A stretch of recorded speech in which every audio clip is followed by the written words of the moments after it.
I said to the Lord, Thou art my God. Give ear, O Lord, to the voice of my supplications. O God, the Lord, the strength of my salvation, Thou hast covered my head in the day of battle. Psalm 140, verses 6 through 7. Every survivor of war has a story to tell. Stories of triumph and tragedy, faith and fear.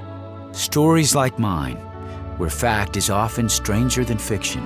Since that fateful night of July 30th, 1945, when I stepped off a sinking ship into the unknown depths of the Pacific Ocean, there has never been a day when I have not reflected upon the horrors I experienced in those 4.5 days swimming in shark-infested waters. However, while those frightening memories remain vivid in my mind's eye, one memory eclipses them all, namely the unfailing presence of God that sustained me. Luck had absolutely nothing to do with my survival. I believe with all my heart that it was solely by the providence of God that I lived through those dreadful days and nights. It is therefore to His glory that I recount my story, a story that exalts the one who ultimately authored it. I'm sure that in many ways, my background is no different than hundreds of thousands of other folks who grew up in our great country during the years of the Depression and survived the horrors of World War II. I suppose we all developed a survivor mindset in those days of adversity. As I reflect upon those bittersweet years of blood, sweat, and tears mingled with the joys of family, friends, and faith, I must confess that I wish our country could go back to those times and recapture the core values upon which our nation was founded. Values originally shaped by our founding fathers, who had an unshakable faith in the God of the Bible. Although the current moral freefall of America makes such a desire highly unlikely, perhaps my humble story will remind readers of the strength of character that was born out of that era and manifested in the millions of Americans who fought and died for our freedom.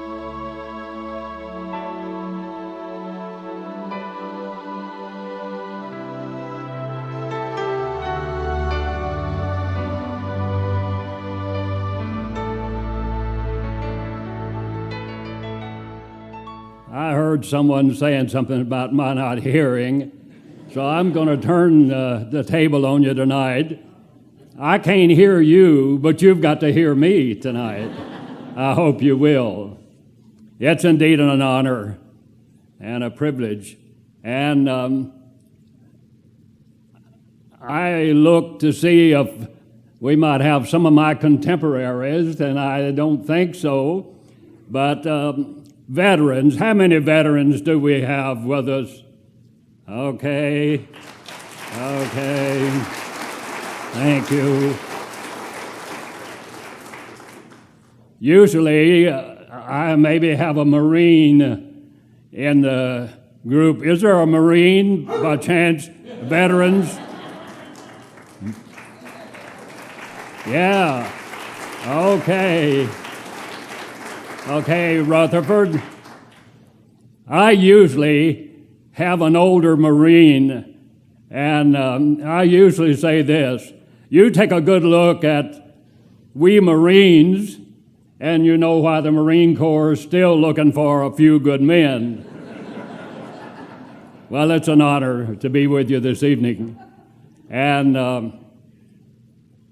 I hardly know where to begin. Other than just to say, let's go back some 73 years. So that kind of tells you my age. My story actually begins some 71 years ago. I'm going to our 71st anniversary reunion in Indianapolis, the 8th, 9th, 10th of July. Okay, let me take you back, though, a little earlier than that. As an 18-year-old boy, over in what then was between the rivers, land between the lakes in Kentucky, knowing what was happening in the Pacific, we had an old Silvertone radio, and some of you older ones, you may remember Walter Winchell. Okay, Walter Winchell, you know, he was on that radio of ours, And he was telling about all that was happening in the Pacific, and we were losing, could we say, thousands of Marines seemingly every day. I had already registered for the draft, but I go to the draft board and tell them that I don't want to wait and be drafted. I thought I wanted the Marine Corps. And so they obliged, and they called me up. I went to Murray, Kentucky, and from there they sent me to Evansville, and I passed the physical, and I tell them I want the Marine Corps, and they said, you have to go to Indianapolis. Imagine that. Go to Indianapolis. I went there, and I ended up with the Indianapolis. Okay.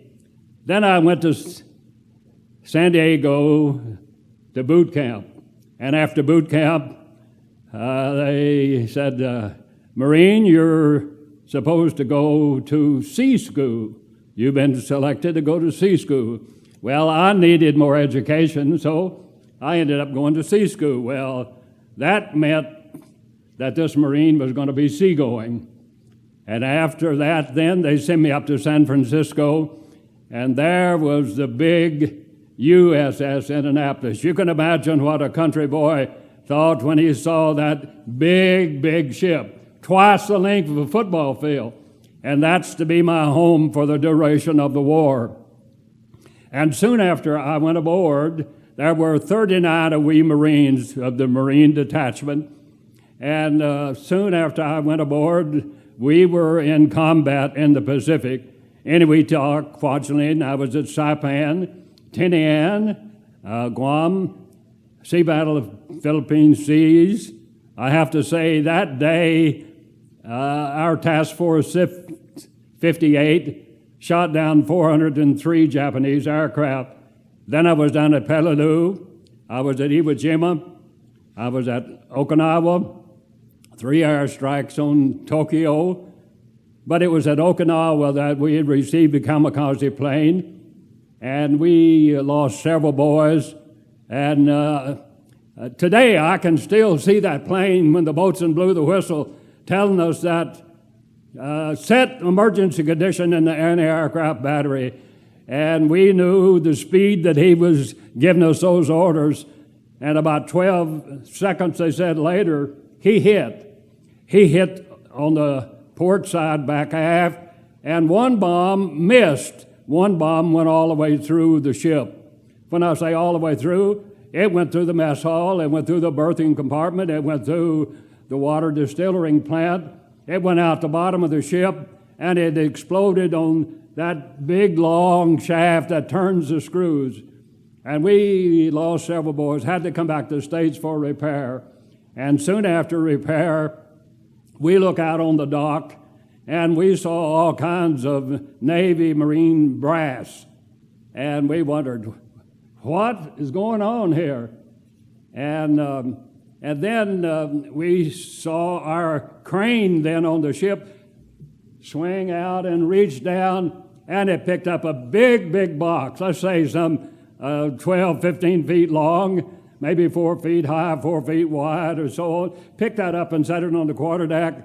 My Marine captain said, Harrell, follow that in the port hangar deck and station a guard there. Captain Parks, what are we guarding? He said, we don't know. And may I say, we did not know. Even questionable at the time whether or not Captain McVeigh actually knew what we had. And then momentarily there were a couple of proposed to be Air Force officers that came aboard. And when they came aboard, we saw that they had a little canister, 18 inches or so, maybe nearly that wide, but it was in a metal cage with a padlock on it. And a couple of sailors put a rod in that, put it on their shoulders, and carried it up to the forward area. And my Marine captain again, I was a corporal of the guard at that time, he said, Harrell, follow them and station a guard on the outside of the hatch. Well, who are those proposed to be Air Force officers aboard a Navy ship? And what in the world could that be so important that there was a sailor that kind of followed us up, and he had a long strap of metal. And he took that metal with a little welding torch that he had, and he spot welded that on the deck over that and hit it again, and now we weren't going to lose that. Now, me get ahead of the story and say they were not Air Force officers. They were scientists from Los Alamos, New Mexico. Now you get to, some of you will anyhow.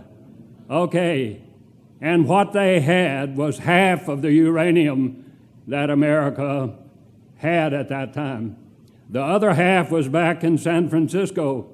And when we would deliver that to our B-29 base on Tinian Island, then that triggered the other half then to meet us there.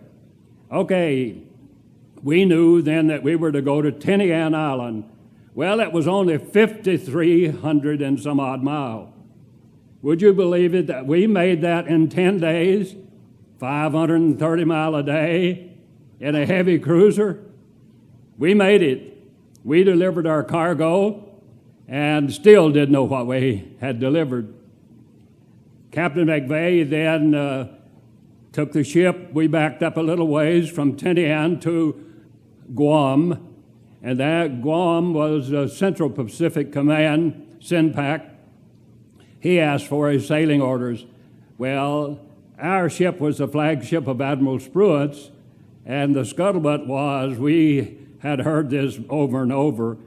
In November of 45, we were to have landed at maybe a couple of million troops on one of the big islands in Japan. Britain would join us with another million. And anyway, we knew that we were to go to the Philippines, and that was the orders that they were giving Captain McVeigh. And he asked for an escort, and they tell him, you don't need an escort. Don't need an escort? We're going some 1,100 miles from Guam to the Philippines, and we had no escort. We have no underwater sound gear. Now, they could have said, you need an escort, because 4 days ago, we lost a ship. We lost a USS Underhill, a destroyer. We lost 129 boys. They could have said, you need an escort, because we've broken a Japanese code. We know everything that they're doing. They don't tell them that. They could have said, we know that the Taman group of submarines are working in those waters. They don't tell us that. Now, they send us out in harm's way, unescorted. We have no underwater sound gear. Commander Hoshimoto had not been successful in getting any ship during the war. And so he was waiting somewhat at the crossroads out there in the Pacific, knowing that sooner or later someone would oblige him. And so all he had to do is just set aside and put that little periscope up, and he could pick us up. We could not detect him because he was not on the surface. And so on the night of the 29th of July, 1945, we're just sailing along. And now we'd been traveling, delivering our components of the bomb at some 32 knots, and now we've slowed down to about some 17 knots, and it's about 110 degrees outside, and we have a steel ship, no air conditioning. We had air, but pumped in, and it was over 90 degrees. So that particular night, Captain McVeigh had said, you're welcome. He got on the speaker and tell the whole crew, you're welcome to come topside and make you a pallet right out on the open deck. Well, I got off a watch at 12 o'clock. I had the duty, and I checked the watch, and I go down to the marine compartment, and I get my blanket. Now, I don't get my Kapok life jacket, but I get my blanket. I came topside. I go all the way forward, When I say all the way, later you can maybe see the picture here of the ship. But I go all the way forward within, say, 50, 75 feet of the very tip end. There's what we call number one turret, big 8-inch guns, 3 big barrels.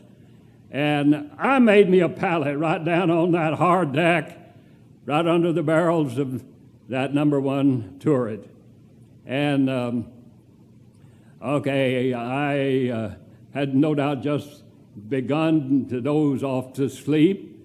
But I had my blanket, and we were moving, say, 17 knots, 15 or so plus miles per hour. So it's breezy, even though at night now it's much cooler than it is, in the daytime. But I had just kind of covered my head just a little. I used the arch of my shoe, for a pillow, and I'm just relaxing, and all of a sudden, a massive explosion. When I say massive, Commander Hoshimoto out there, we didn't know he was there, but he had a good target, and he had 6 torpedoes loaded. He had 2 torpedoes, we call them Kaotans. 2 men would be in that. They could control it. Only problem is once they're fired, no recovering. And 2 were in one. And so Commander Hoshimoto tells them, code red, stand by, and they're ready, and he gives the orders, fire, fire, fire. Every 2 seconds, he fired a torpedo. Okay, they are coming through the water, and of course, we do not know he's out there. But I'm sleeping there under the barrels of that number one turret. And that first torpedo, or at least the first that hit us, cut the bow of the ship off. When I say cut it off, it wasn't there. And if you could visualize, about 40 feet or so of that bow is cut off. And we're about nearly 30 feet or so wide there, and we're 2.5 decks deep. So without that bow there, those 4 big screws are pushing forward. You can imagine what is happening below deck. We're pushing in the water, and the bulkheads below are breaking. I realized, let me go on and say, the second explosion was the torpedo that hit basically under the number 2 turret, a big gaping hole there, and that's back close to the marine compartment. And then from there,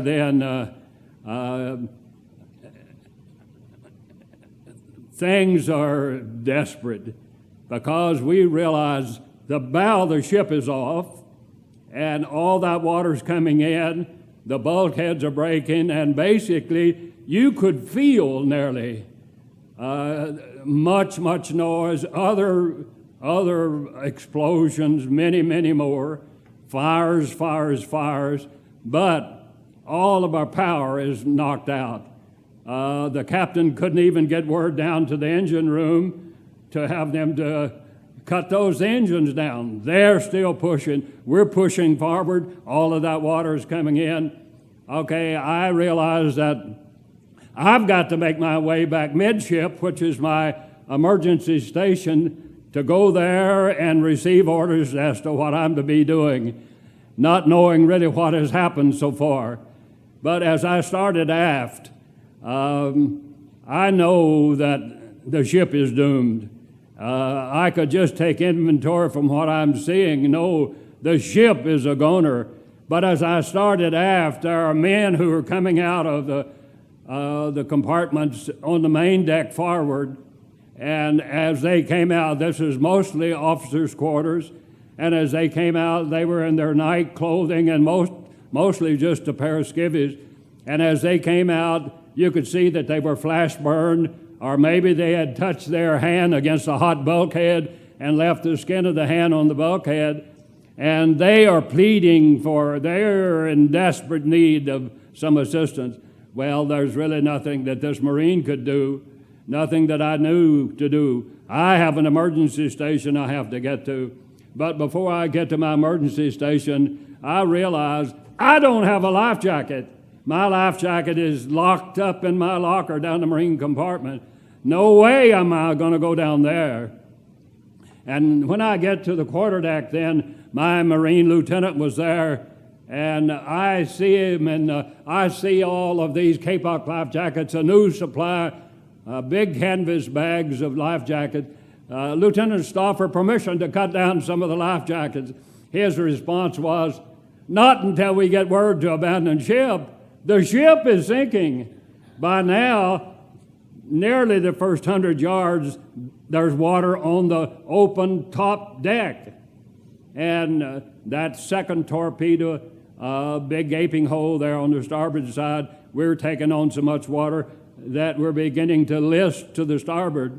In fact, momentarily, normally the quarterdeck would be 8 feet above waterline. There's water on the quarterdeck, so you could hardly stand on the open deck. And then after it takes on a lot of water, then it begins to erect itself, but the first 100 yards is under. And then I'm asking for permission to cut down those life jackets, and I told you the response. And then suddenly there was a Navy commander that came through the hatch, and as he came through the hatch, I recognized who he was, but he was nearly beyond recognition because he'd been flash burned. And some sailor hollered out, "Get the commander a life jacket!" So they began to cut some of those down. And I managed to reach in and get me an old Kapok life jacket. Now, most of you don't know what an old Kapok life jacket is, and I usually say, you know what a horse collar is? Okay, a Kapok life jacket, if you could just imagine something like a horse collar made into a vest.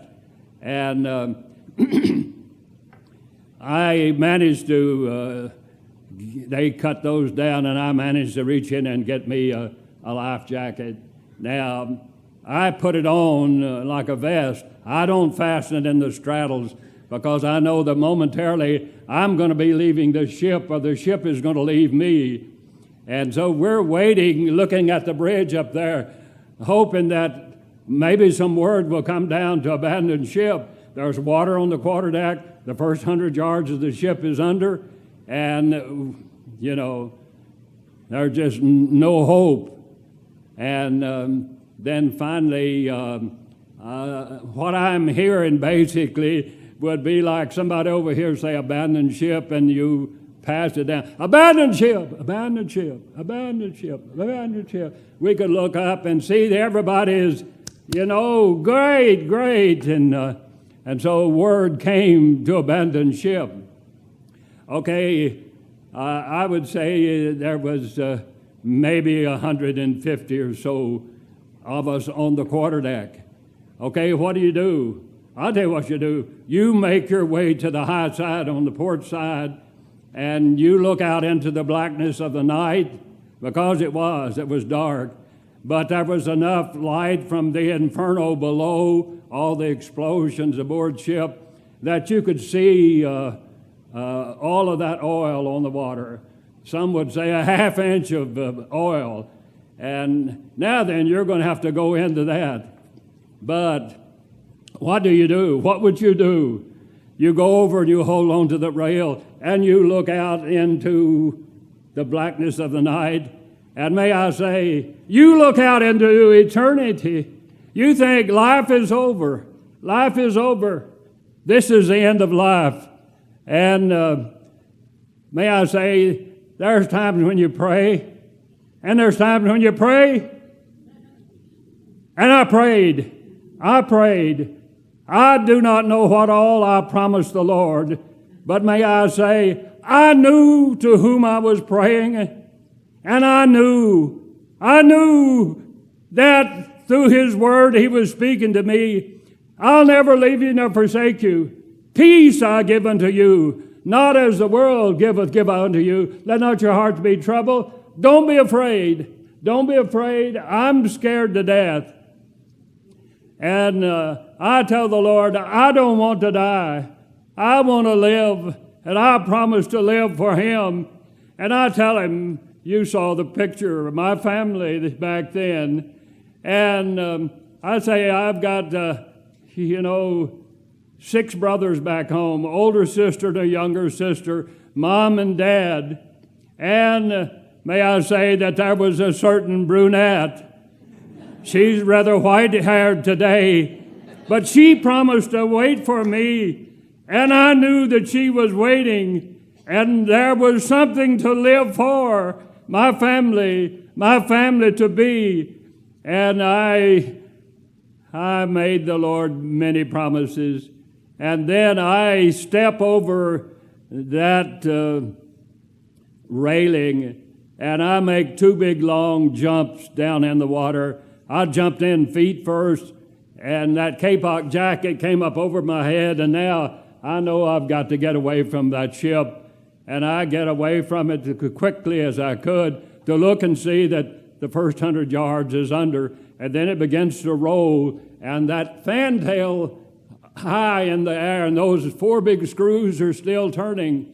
And boys, actually, up there, they're looking down in the blackness of the night, and they can't see. Down here, you're looking up, there is a silhouette of light up there, and they're desperate to get off, and they're jumping, and they can't see those big screws turning. Some actually jumped into those screws.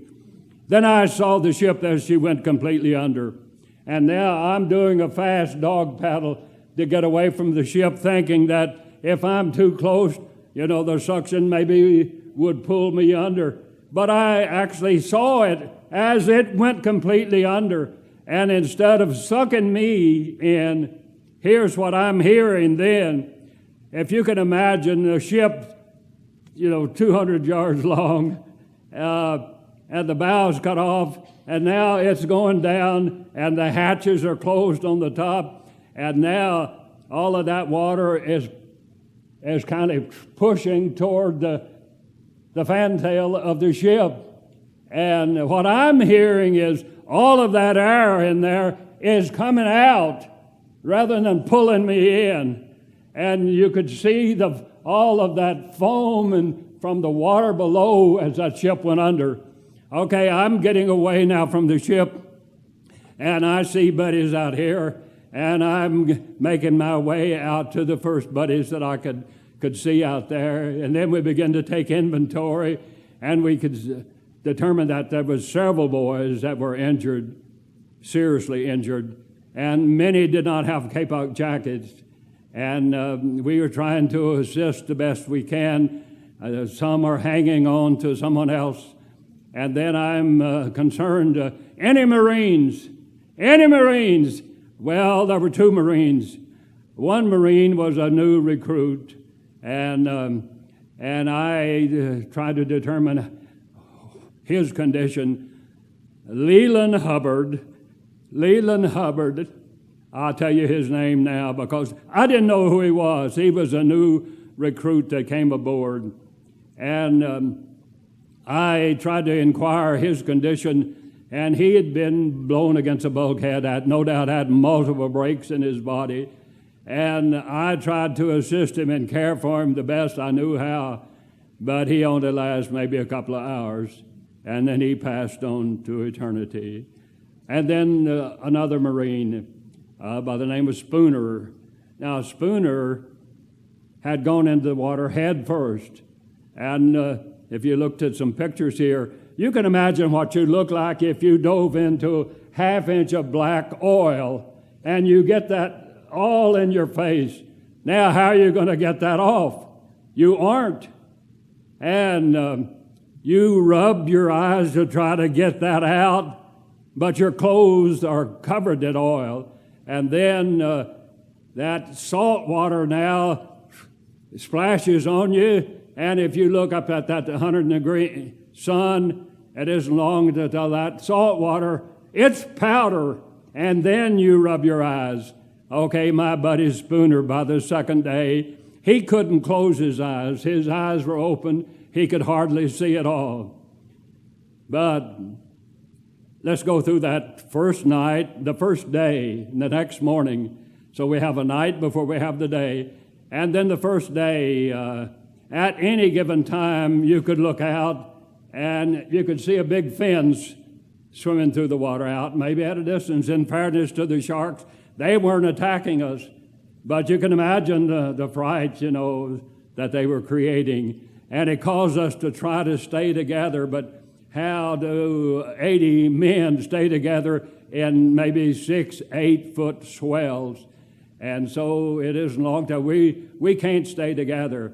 And so we improvised kind of a method whereby we would just try to form a circle and hook our jacket kapok onto our buddy and form a circle and try to keep everyone in the circle, keep them away from the sharks, maybe two.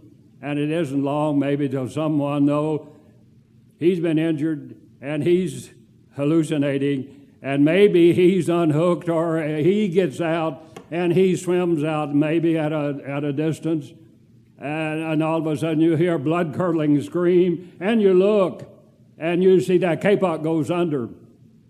And then momentarily, like a fish cork, brings that body back up. And then shark, blood. You dare not to go and check to see who your buddy might have been. And sometime later, maybe you're concerned, and maybe you check. And in so doing, you find out that maybe the bottom torso is gone, or he's disemboweled, or leg is gone, and now he's going to be with you. And now let's go through that first day, because there's so much that happens each day. Let's go through the next night. The next night now, it's 85-degree water, and the temperature maybe is 85. But you get out here and get soaking wet, 85-degree rain, and it's a little breezy, and especially if you don't have on any clothing, it isn't long till that body temperature begins to drop. And I happened to have made my pallet that night with my dungarees on. I just stretched out, covered myself with my blanket, and now here I am. So we are desperate here that next night. And in fact, it's good that my buddy Spooner and I, we needed somewhat at night, maybe we would kind of stay close together because we needed the body heat somewhat. But then we go through that night. We go through the second day. Now, the second day, you can imagine now you're swimming. I mean swimming. We aren't just out there just floating around. We're swimming. We're desperate. There's a reason to live. And we were striving our best to help everyone we can, but looking out for yourself too. But here on the second day, we are desperate for water. Now, we're swimming in the ocean full of it. And every little bit we would see, maybe a sailor would say, he would tear off some of his clothing, a patch of cloth, and someone would put some water in that and strain it, and a sailor would put his head under that and drink some of that salt water. And he says, not bad, it's about 85 degrees. And, well, within the hour, you can imagine, no, you can't imagine what is taking place in the brain of that individual. It isn't long. He doesn't know where he is. He doesn't know who you are. And now many others, maybe, they drink some of the salt water too, or they got strangled just because of being out there in the waves, And so we're having all kinds of trouble with boys, just hallucinating, and to the extent that maybe one came up to a buddy that he would have known by face, and he thinks he has a canteen of water in his kapok jacket. He takes out his sheath knife and he stabs the buddy, and all of that blood, you can imagine now what's taking place. And another thought that his buddy that he would have known if he was in his right mind, he thinks his buddy is a jab, and in desperation he's trying to kill his Jap buddy, and he does so. But others join him, believing that you can imagine what happens after that period of time, especially if you drink some of the salt water. Okay, now, sometime the second day, though, we're desperate for water. I mean, desperate. You think that you've been thirsty, but just imagine now, you're so thirsty, your lips are swollen, and they are split open, and that salt water and that oil and burning, and your tongue now is swelling in your mouth that you can hardly talk, and you are desperate for water. And then all of a sudden, you look, little rain cloud coming over like it does here in Tennessee, and you see it's raining. Look, thank you, Lord. And as it came closer and closer, what do? Well, you turn your face heavenward and you pray for some water. Well, how much water can you catch in your big mouth? Not much. And with all of that oil on you, now you take your hands and you somewhat cup that water, and you get maybe a few tablespoons full of water, but as it goes down, it's got some of that oil with it, and it isn't long till that oil says, we want to come back out, and it does. Okay, let's go through that second day. Now, there's a big story. If you come back and hear me again sometime, I'll try to fill you in on this. But let's go through that second day. Now we're losing boys. We are losing boys. Remember, there was about 80 of us. Many didn't have life jackets. Many were injured, and many were killed by sharks. And those bodies now are still with you for a period of time, decomposing, yes.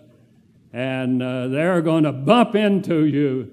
There's going to be a 6 or 8 foot bank of water, and there's a body up there, and that breaks away, and that body comes down, and he pounds into you. And if you could see his face, you could not tell he's human because the flesh is off. But he slams into you, and he leaves some of that residue on you. You wear that. And then let's go through now that second day. We're still losing boys, many boys. Let's go to the third day. Okay, what's happening? We're just losing boys. And we're desperate. We're fighting for life. And may I say this, there's no such thing as an atheist in foxholes. I don't care who you are. There will come a time that you will pray, and hopefully you would know to whom you're praying, but you will pray. And I can hear that one sailor now, God, if you're out there, I don't want to die. We have to have help, or we aren't going to make it. And he said, I've got a son back home I've never seen. God, you have to help us. And that was his prayer. Now, many prayers of that nature. Okay, now then, by noon, the third day, there were 17 of us left. You can imagine now what all has happened. There were 17 of us. And we prayed, and we had a kind of a joint prayer meeting just saying that we have to have help or we can't make it.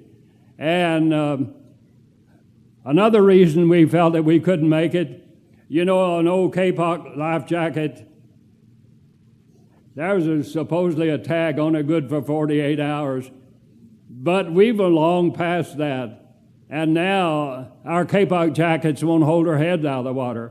We're having to struggle. So what do? We take our Kapok jackets off and we put them down under us. We sit in them. Now, it has the same buoyancy. The only thing, it's a little lower down, and now it's holding your head. What buoyancy it has, it's holding your head a little better out of the water. But you have to keep plugging, or else that kapok will push you. You fall in the water. Now you don't have the strength to get that back down under you. So you're desperate. You're desperate. And we are certainly in need of some assistance. Now, is it going to come? Can we make it? We knew that we were supposed to have met the USS Idaho the next day, but here now we're in the third day, and we haven't seen the Idaho. We've seen no ships. We see our B-29s bombing Tokyo, but they can't see us, and so we're desperate. So that third day at noon now, 17 of us, and bodies. And so hope is waning. And then we heard noise of some voices at a distance. Now we are probably in 6, maybe 8 foot swells, and finally we're up, and we finally see something out there at a distance, and it's up when we're up, and we could holler, and you know how your voice carries on water. And so finally we got a response, and in English we knew it had to be our buddies. So it isn't long until they are close enough that we can see that they've got a little raft. Okay, it took some time, maybe, I don't know, I'm just going to guess 45 minutes or so. Finally, they are making their way into us, and we are kind of making our way in our old kapok jackets. And finally, we get close enough to them, or they to us, that we see that there's a little makeshift raft. But no one is on the raft. No. But there were 5 boys around it, 5 sailors, and they were just hanging on to that little raft. And when they came into our group, we saw what they had. They had 2 or 3 40-millimeter ammunition cans. They had some old slatted potato crates or orange crates, and they had taken some materials from somewhere that they gathered, and they made a little raft. And they were wise enough that they would take a boy that had already expired, and maybe they would say the Lord's Prayer or the 23rd Psalm and take off his dog tags and commit him to the sea and take his kapok jacket. And, it's like that old sponge. It won't hold any more water. You squeeze it out and it'll hold a lot of water. So they take that old kapok jacket and twist it in the opposite direction, and it'll hold more water. And they showed us that they had half-dry kapok jackets, and they came into our group and they said, we've got to get close enough to the Philippines that someone can spot us, or else we can't make it. And they asked if anyone wanted to join them. Well, when you think that there was 80, there's 17, I say to my buddy Spooner, I said, Spooner, I'm gonna go with him. He said, Harrell, if you go, I'm going with you. And so 2 Marines joined 5 sailors, and we think that we're going to swim to the Philippines. Now, we didn't know that it's another 500 miles, but we joined them, and I can see myself now with an elbow up on that little makeshift of a raft and just plugging away and looking then maybe at the sun that sets in the west. The Philippines are someplace back in there, and so we're making our way. And then after a period of time, then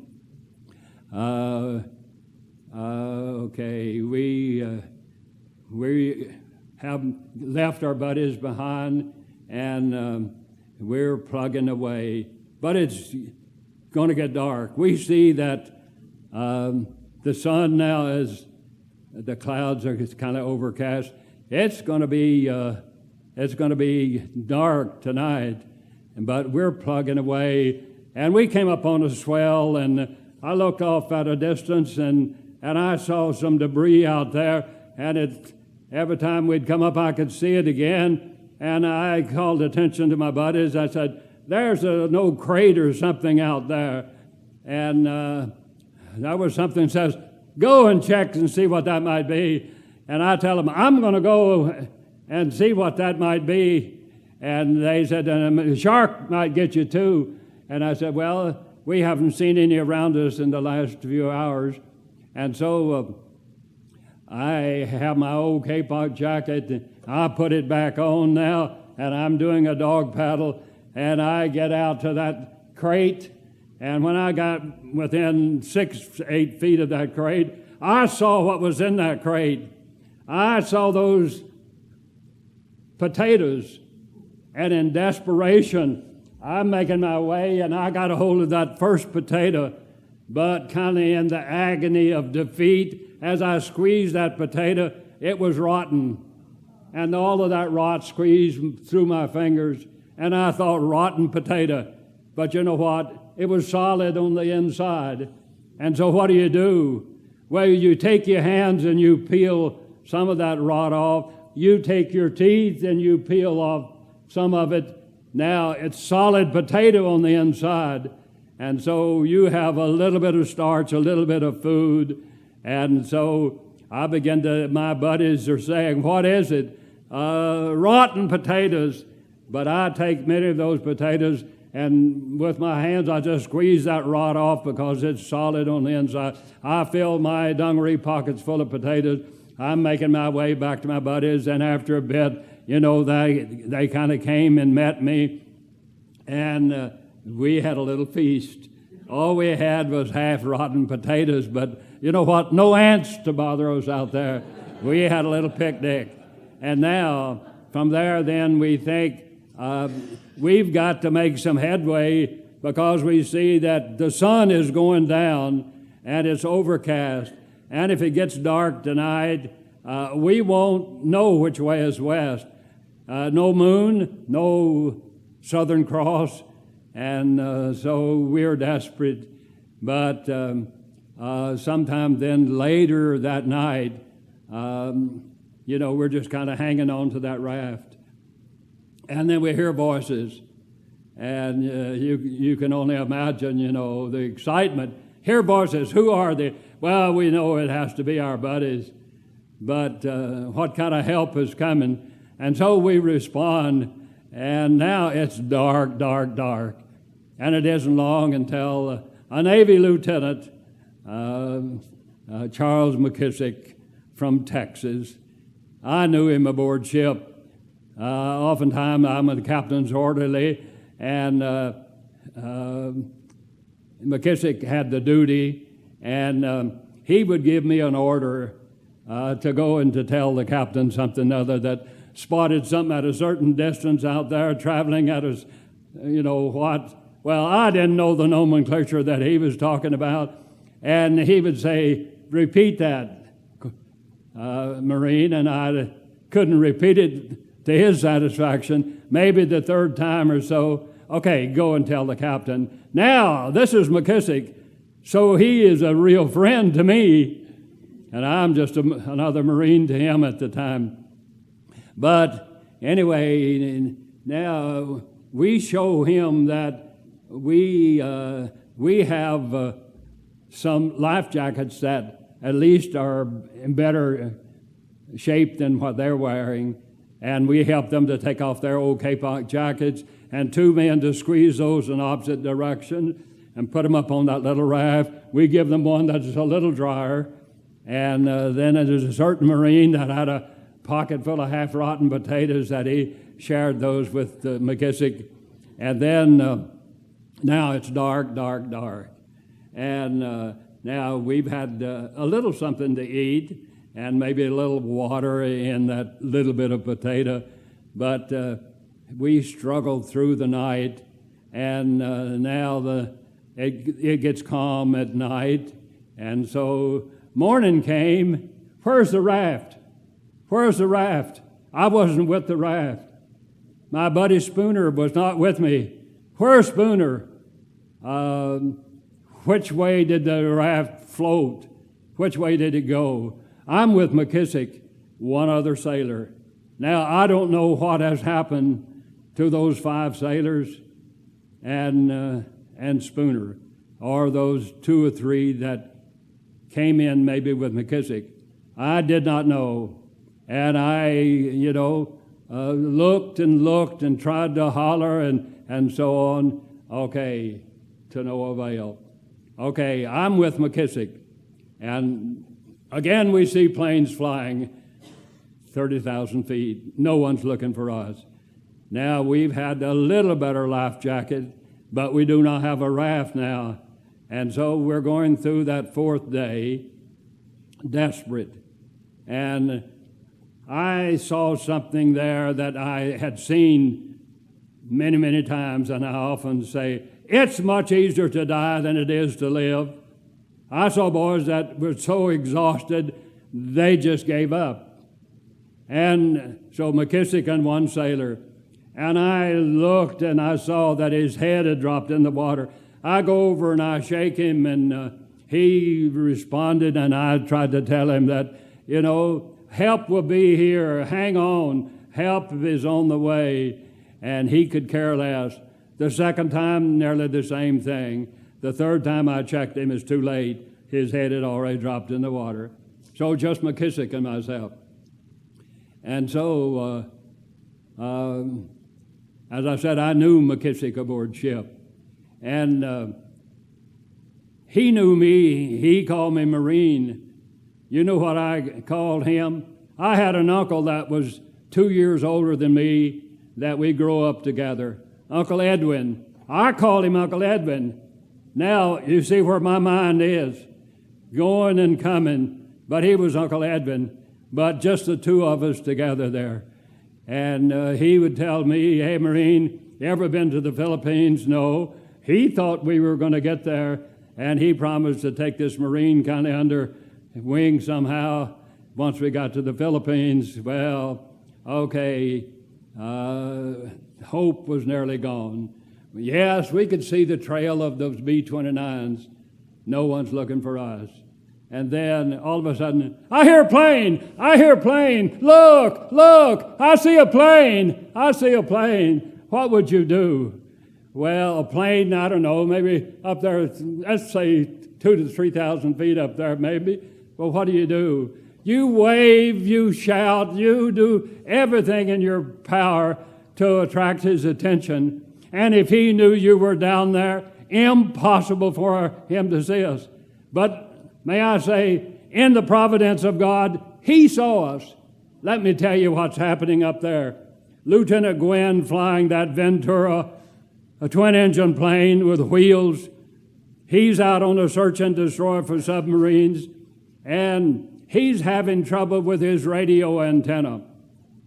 And the trailer, that antenna, was just flipping back and forth at a given time up there. And he says to the co-pilot, take over control. I'm going to go aft, and I'm going to see if I can pull this antenna in and put something on to stabilize it. He said, otherwise, we can't reach back to base. And so he goes aft, and he opens a bomb bay door, and he glances down at a split second. I spoke to the 100th anniversary of Boy Scouts out in Spokane, 5,400 scouts. I said, you know what he saw? I said, he saw your little mirror. The sun hit the oil on our clothing, and he saw that. Now let me take you back up to Lieutenant Gwynn, flying there, let's say at that height. He's looking forward to him, let's say 4 miles. And he's looking out his peripheral vision, 2.5 miles. He's looking at 20 square mile. 20 square mile, and see a man's head down here 6 by 8 inches? Impossible. Impossible. He saw the oil slick. And when he saw that, he rushed back to take over control of the plane. And when he did, he reached for the speaker. What did he see? Load the bombs. Load the bombs. They loaded the bombs. What he saw meant that there's a Jap sub down there. Look at all of that oil. And load the bombs. The bombs are loaded. Thank you, Lord. Look, he sees us. He's coming in. And we were excited. And he was coming in. And he did come in. But when he got down maybe under 1,000 feet, oh, look, debris everywhere. And may I say, I can see Lieutenant Gwynn today as he came down and he circled McKissick and myself. I can see him in that cockpit, and he let us know that I know you're down there. Don't know who you are. And, okay, and then what does he do? He goes back up. He has to go back up 4,000 feet or so to be able to reach back to Pellew to announce ducks on the pond.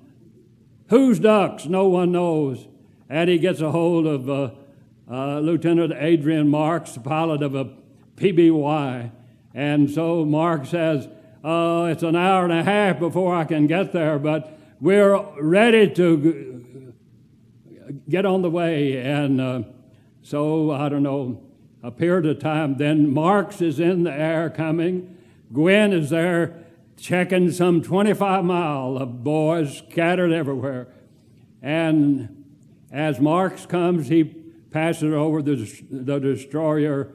I'll think of the name at the moment, but anyway, I passed over a destroyer to tell them that at a certain distance up there, there's boys scattered everywhere. The USS Doyle, Commander Clater. And anyway, okay, but no one has gotten on the scene as yet. But Marks now comes finally on the scene. Gwynn is still there until Marks gets within a few miles, and finally Gwynn says, I've got to leave. I'm nearly on empty, and I've got to get back to Pellew. And then Marks comes on the scene, and as he takes inventory, he sees boys scattered everywhere. Well, what can he do if he could land? He couldn't pick up many. Now, there were some on floater nets. There was 2 or 3 life rafts out there that maybe had 2 or 3 boys in, and then there were stragglers. And so he's on the phone to Pellew to ask permission to do a no-no, and that is to set a PBY down in the open sea.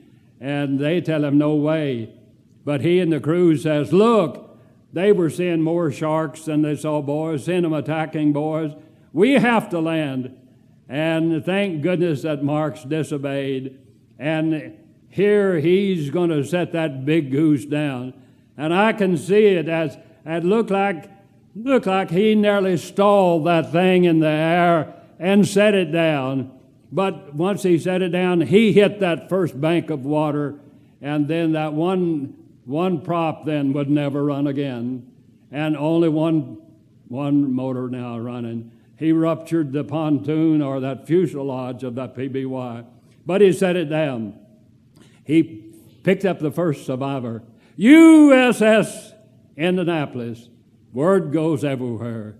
Commander Clater now, he's coming with his lights on underneath the clouds like a light under a mushroom.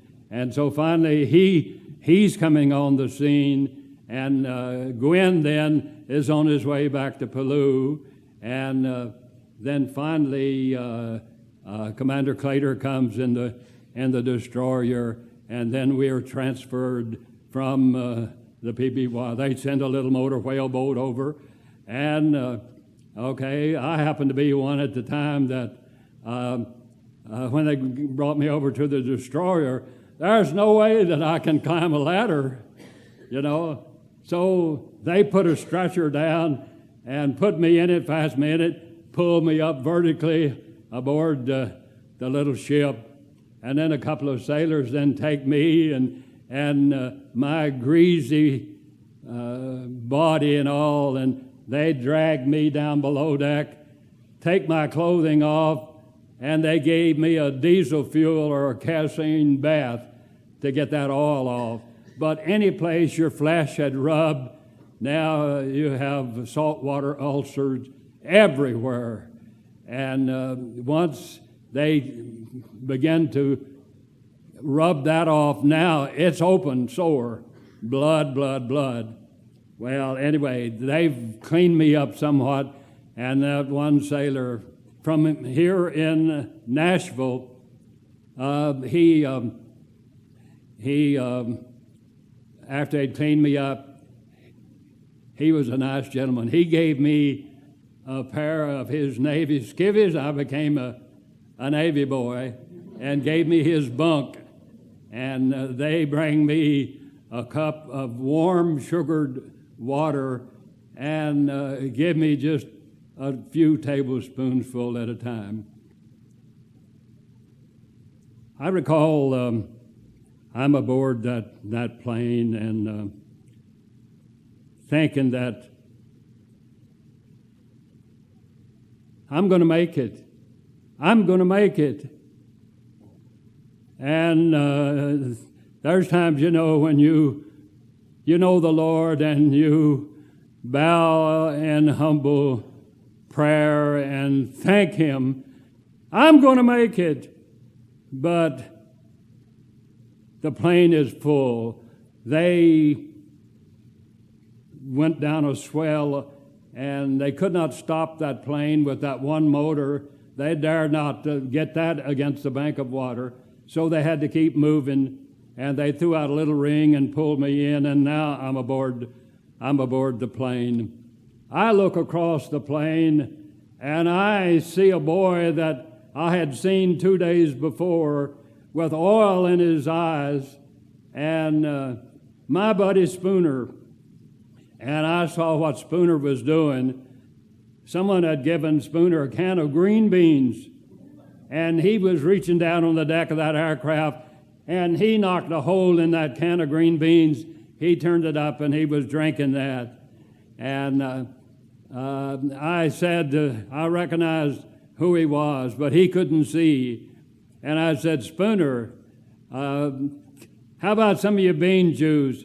And he kind of told me where I could get off. And I said, Spooner, you don't know who this is. This is Harrell. Well, I was his squad leader, and he kind of fell across the plane with that bean juice and to share some of that with me. Well, okay. Now then, I'm aboard the plane and the destroyer. Now we're on the way to down to Palau. And all of us are injured many different ways.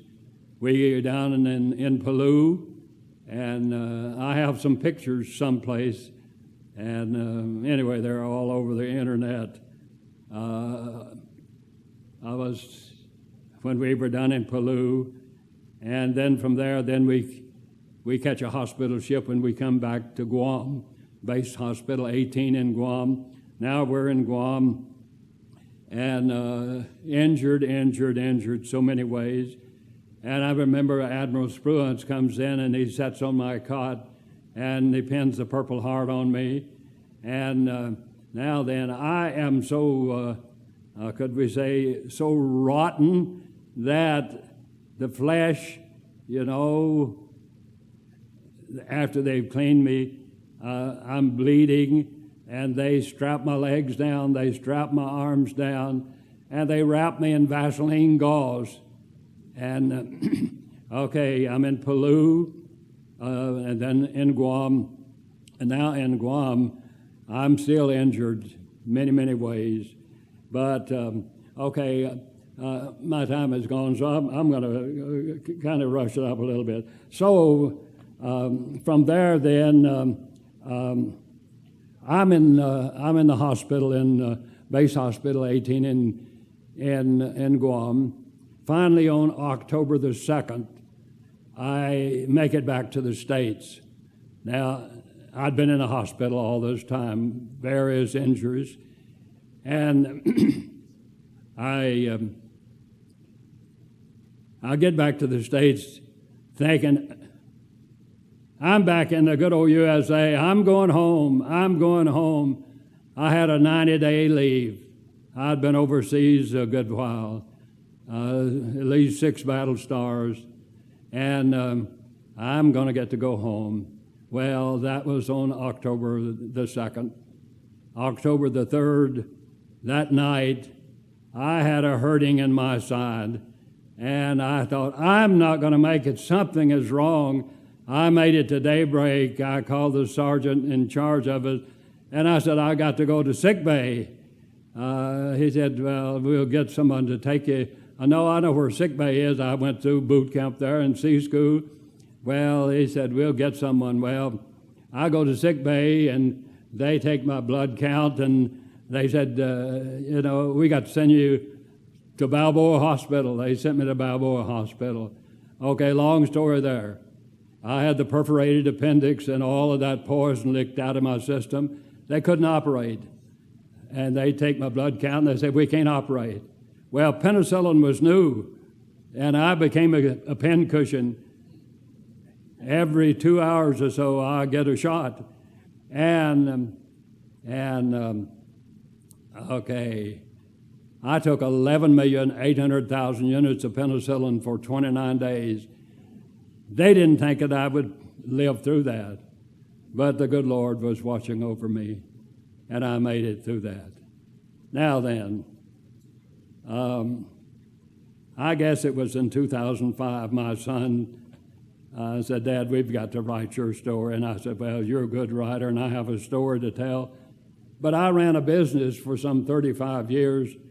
Most people did not know anything of my story. But then in 2005, my first book came out, and then in 2014, the second book came out, and then just this past month, not the third book, but a soft cover came out, so I've got the hard and the soft cover. And